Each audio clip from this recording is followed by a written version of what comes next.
Good morning, students. This is Alpha Metric High Secondary School.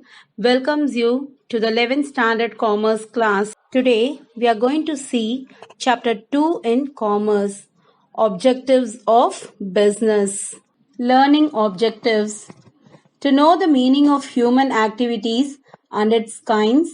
To learn the economic and non-economic activities, to know the types of economic activities, that is employment, profession, and business, to understand the concept of business. Next, to explain the characteristics of business activities, to analyze the objectives of business, to elucidate, that is to explain the comparison of business, profession, and employment. Human activities. So, what is meant by human activities? Human activity is an activity performed by a human being to meet his/her needs and wants or may be for personal satisfaction. So, human activity is performed by the human beings for personal satisfaction. Human activities can be categorized into economic and non-economic activities. So, human activities are divided into two. One is economic activities and non-economic activities. Human activity. So, in this chart, you can see human activity, which is divided into two: economic activity, non-economic activity. And again, economic activity is categorized into three: employment, business, profession. And employment, example, you can see managers, supervisor, worker, bank officials, clerks, etc. And next, business, it is commerce, industry. Next, profession, lawyer, auditor, doctor, engineer, all these comes under profession. Next, coming on to non-economic activity, religious activity, charity, social work, patriotism, personal satisfaction, physical requirement, love and affection, all these comes under non-economic activity. Economic activity. So, what do you mean by economic activity? Activities undertaken with the object of earning money are called economic activities. So, they do work for the purpose of earning money. For example, production of goods by manufacturers, distribution of goods by wholesalers, selling by retailers, medical advice rendered by physicians, accounting practice by chartered accountant. So all these work are done for the purpose of earning money. Non-economic activity. Activities undertaken to satisfy social and psychological needs are called non-economic activities. So, non-economic activities are performed for the purpose of satisfaction, for the sake of pleasure, out of love. So, that is called as non-economic activity. So, you can see in the example, cooking food for family, a mother cooking food for her family, for her children. It is out of pleasure, out of love. It gives her pleasure. Next, celebrating festivals. So people celebrate festival which gives them happiness. Next, same way, watching movies in a theater. Then doing meditation. It gives peace of mind. So all these activities comes under non-economic activity. The next topic we are going to see is economic activity versus non-economic activity. The difference between economic activities and non-economic activities. The first one with regard to definition. So already we have seen what is economic activities and non-economic activities. So first, economic activities are those activities which are undertaken to earn money or financial gain for livelihood. For example, fruit seller selling fruits. So he sells the fruits for earning money. Next, non-economic activities. Non-economic activities are those activities which are undertaken for the sake of pleasure, performed out of love, sympathy, sentiments, etc. Example, mother cooks for her family. So, mother cooks for her family. This is out of love. Yes. Next, motive. So, what is the sole motive behind this economic activities? It is nothing other than to earn money, isn't it? So, sole motive is to earn money or financial gain. Example, working as a lawyer. Non-economic activities are undertaken for satisfaction of social, psychological, or emotional needs. So, for example, visit to a temple. It gives you a peace of mind. Yes. Next, third difference, money measurement. So, all economic activities can be valued in monetary terms. That is, by money, you can measure the economic activities.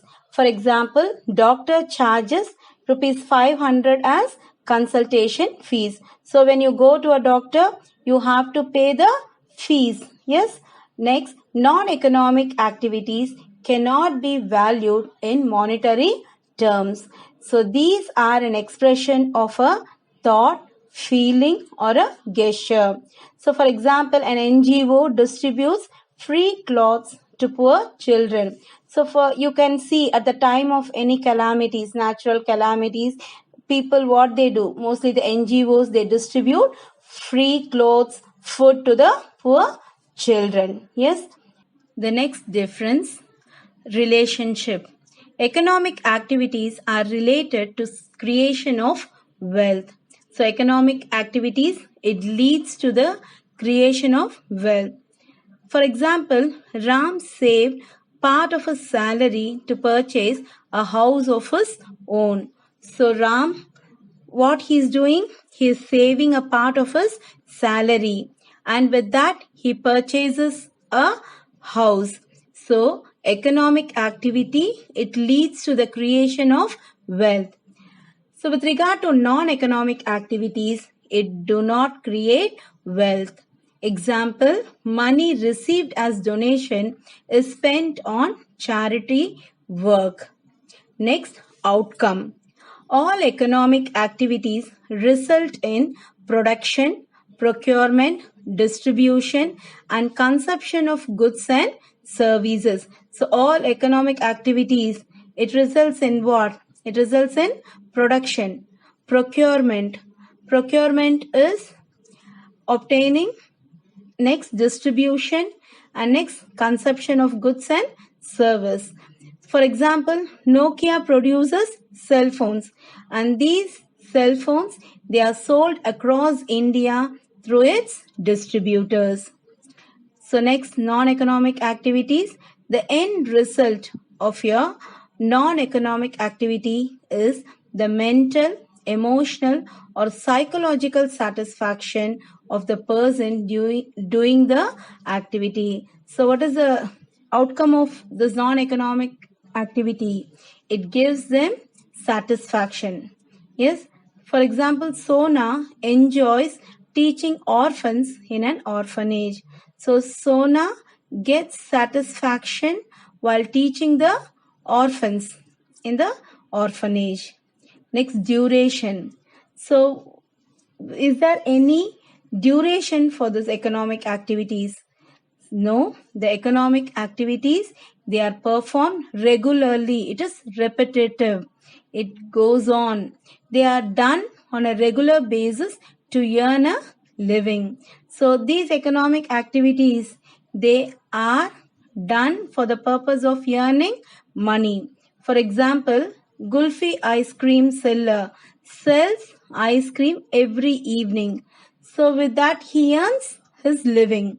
Yes, so it goes on. It is repetitive. Next, non-economic activity, it may not be undertaken regularly.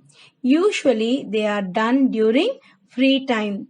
Say for example, Shankar visits orphanage in his free time. So he can't do this every time. He can't continue this work regularly. Whenever he gets free time, he visits the orphanage. Next, source of initiation. Economic activities are initiated to satisfy human needs and wants. And non-economic activities, they are initiated to satisfy emotional or sentimental pleasure. So, for economic activities, it is to satisfy human needs and wants, and non-economic activities, it is to satisfy emotional and sentimental pleasures. The next topic we are going to see is types of economic activities. So economic activities are performed to earn money.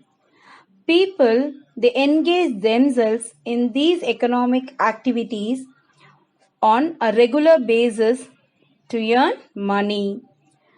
The economic activities are divided into three. One is employment, next profession, and the third one is business. Employment, it refers to the occupation in which people work for others and get remuneration in the form of wages or salaries. So employment means people working for others, and for that they are paid in the form of salary. So the one who is employed by others, they are called as employees, and the one who employs others is called employer. For example, managers, clerks, bank officials, factory workers. So these are the examples of employees. Next, characteristics of employment. So a contract exists between the employer and the employee. Employee performs according to assigned task. So employee is given a task and he has to perform that task. Then remuneration is given to the employees. So for his work, he is paid salary. An employee must abide by the rules and regulations of the organization, and the employee must follow the rules and regulations of that organization. So these are the characteristics of employment. Profession. Professions are those occupations which involve rendering of personal services of a special and expert nature. A profession is something which is more than a job. A professional should be specialized in their respective areas. Next, the characteristics of a profession. There should be a systematic body of knowledge. There should be formal acquisition of knowledge by the members. There should be a code of conduct governing the conduct and behavior of the professionals. Code of conduct, that is rules to be followed. Next, service motive should be uppermost in the minds of people rendering the professional service. So the professionals, they should have service motive. Business. Business refers to any human activity undertaken on a regular basis with the object to earn profit through production, distribution, purchase, and sale of goods and services. So business is an economic activity which is performed to earn profit. Business may be defined as an activity involving regular production or purchase of goods and services for sale, transfer, and exchange with an object of earning profit. According to James Stephenson, business refers to economic activities performed for earning profit. So, in the words of James Stephenson, business, it is an economic activity. It is performed for earning profit. According to H. Haney, business may be defined as a human activity directed towards producing or acquiring wealth through buying and selling of goods. The next topic is classification of business activities. So, business activities can be classified on the basis of size, ownership, and function. We'll see one by one. Activities based on size. On the basis of size, business activities are grouped into two. One is small scale and the other one is large scale. So small scale units, they require less capital, less number of workers, and also goods are produced on a small scale. Example, manufacturing textiles in handlooms or power looms, extraction of edible oil from seeds like groundnut, sesame through traditional wooden churner. Large scale units, they require huge capital. Also large number of workers are employed and they produce goods on large scale. Example, manufacturing textiles in a large textile mills. Example, Roymans, Ramraj cotton, and extraction of edible oils from oil seeds in oil mills. Example, Saffola, sunflower. Activities based on ownership. Based on the ownership, business activities are grouped as private enterprises, public enterprises, and joint enterprises. Private enterprises. An enterprise is said to be a private enterprise where it is owned, managed, and controlled by persons other than government. Sole proprietorship, that is a shop which is owned by a single person. Example, Sundar Stationery Shops.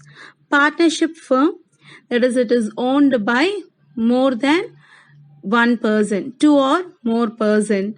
So example, Ramesh Brothers or Ram Brothers Style Shop, as you see in this picture. Public enterprises.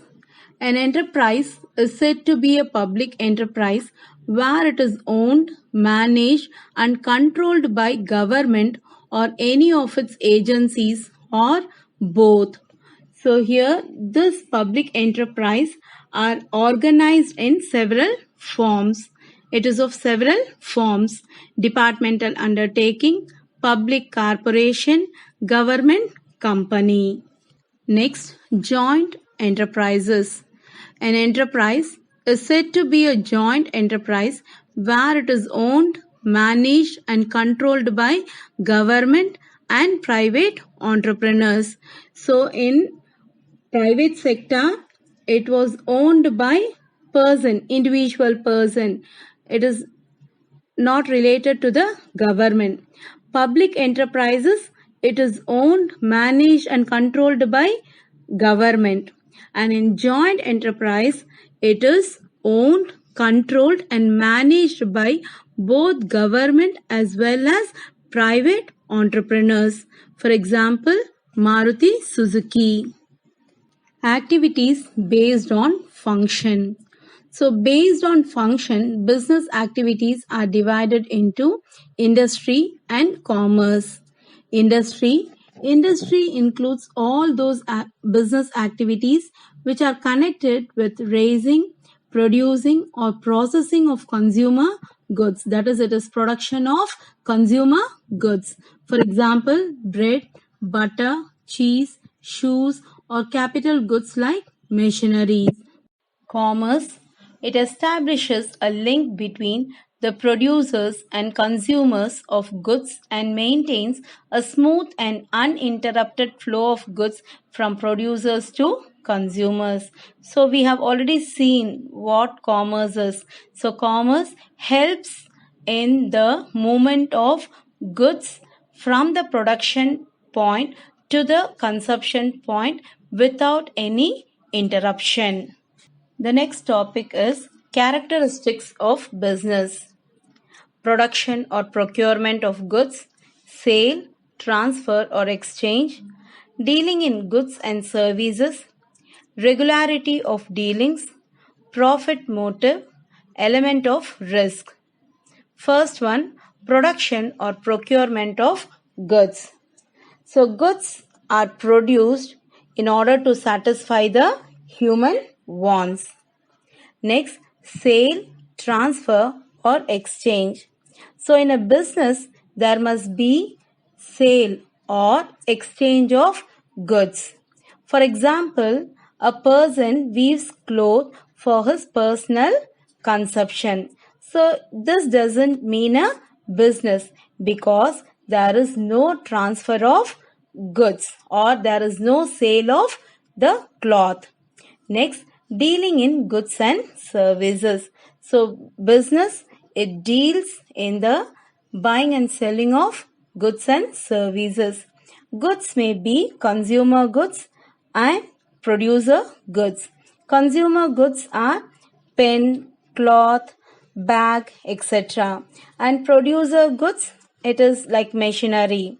Next, services. Services refers to the activities which support the business. For example, supply of electricity, gas, water, transportation, banking, insurance, warehousing, and etc. Next, regularity of dealings. So, business is buying and selling of goods, isn't it? So, here the business should be regular. Transaction should take place regularly. For example, a person buys a scooter for his use and after some times he sells the scooter with profit. So this doesn't mean a business because there is no regularity. So there is no regular buying and selling of goods. Next, profit motive. So the main aim of business is profit. So a business is an economic activity which aims at profit, and this profit attracts people to do business. Element of risk. The prime motive of business is profit, but this profit is uncertain because there are lot of risk in business. For example, there may be a change in consumer preference. There may be shortage of raw materials. Transport facilities may not be available. There may be power problems. So all these factors may affect a business. This may lead to loss. So that is why profit is said to be a reward for risk taking. So business activities also has risk. Comparison of business, profession and employment. So first one, mode of establishment. Promoter's decision, registration and other formalities as prescribed by law are necessary. And next, for profession, membership of a professional body or certificate of practice is needed. And for employment, service contract or letter of appointment is needed. Next, nature of work. Goods and services are produced in business and they are provided to the public. And in profession, personalized service of expert nature is provided. Next, in employment, performing work assigned by the employer. So whatever work is given by the employer, that has to be performed, completed. Next, qualification. So for a business, no minimum qualification is essential. For profession, educational and training in specialized field is necessary. And for employment, minimum qualification is essential. Next, basic motive. So for a business, the basic motive is earning profits. For profession, the main motive is to render service rendering service.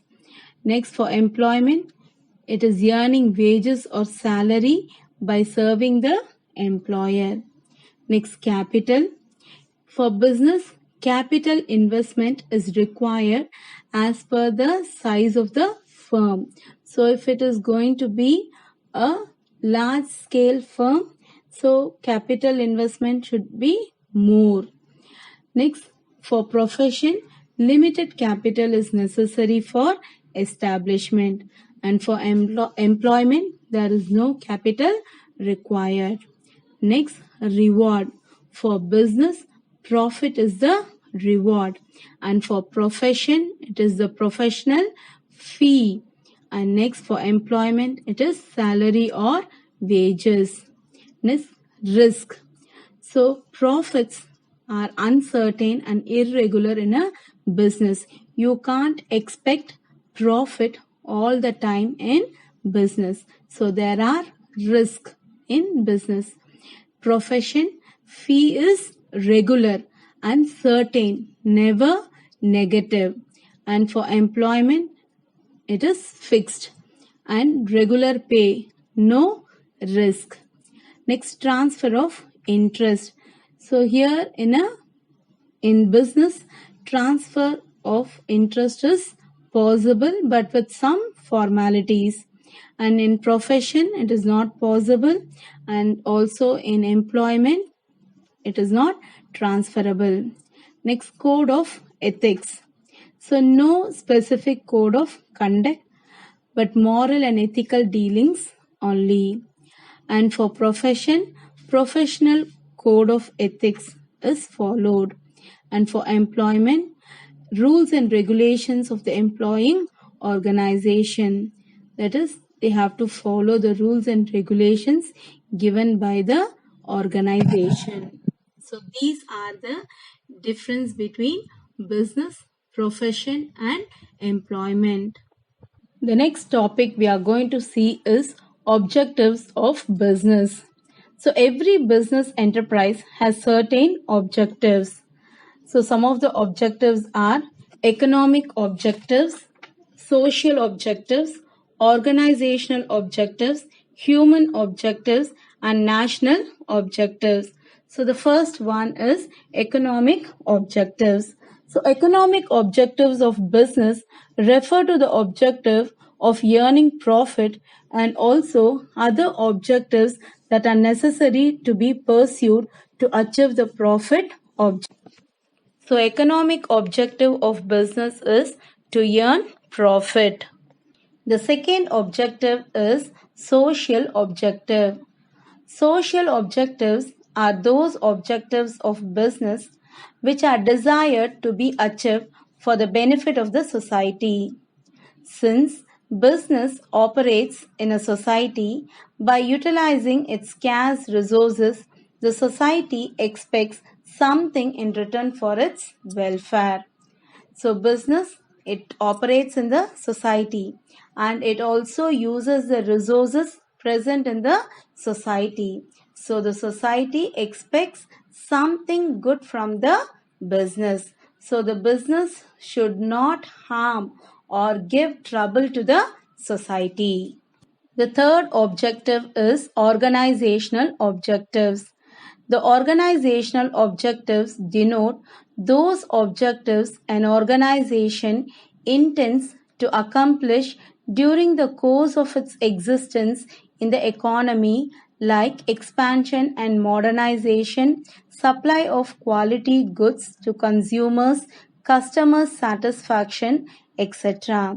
So what does this mean? That is, an organization, as long as it exists in this economy, it has to achieve the following. That is, the organization should expand, it should be modernized, it has to supply quality goods to the consumers, and it should also look into the customers' satisfaction. So these are some of the organizational objectives of an organization. Human objectives. The human objectives of business include economic well-being of the employees, social and psychological satisfaction of employees, and development of human resources. So, human objectives should also look into the well being of the employees. It should also fulfill the expectations of the employees, and it should also look into the disabled, handicapped, and deprived of proper education and training of those people. And it should also provide the employees with fair salary and also provide healthy working climate. So the last objective of business is national objectives. Being an important part of the country, every business must have the objective of fulfilling national goals and aspirations. So every business should fulfill the goals and aspirations of the country. So what are the goals of the country? That is, to provide employment opportunity to its citizen, to earn revenue for its exchequer, that is, to its treasury, then to become a self-sufficient in production of goods and services, and to promote social justice. So every business activity should be conducted keeping all these goals in mind. Students, let us recall what we have learned in this lesson. So first we have learned what is human activity and how the human activities are divided. That is economic and non-economic activities. And what are the types of economic activities? That is employment, profession, and business. And what are the classification in business activities? That is the activities on the basis of size, on the basis of ownership, and activities on the basis of function. Then we have seen about the comparison between business, profession, and employment, and also what are the characteristics of business. Then about the objectives of business. So with this, the second chapter comes to an end. Thank you, students.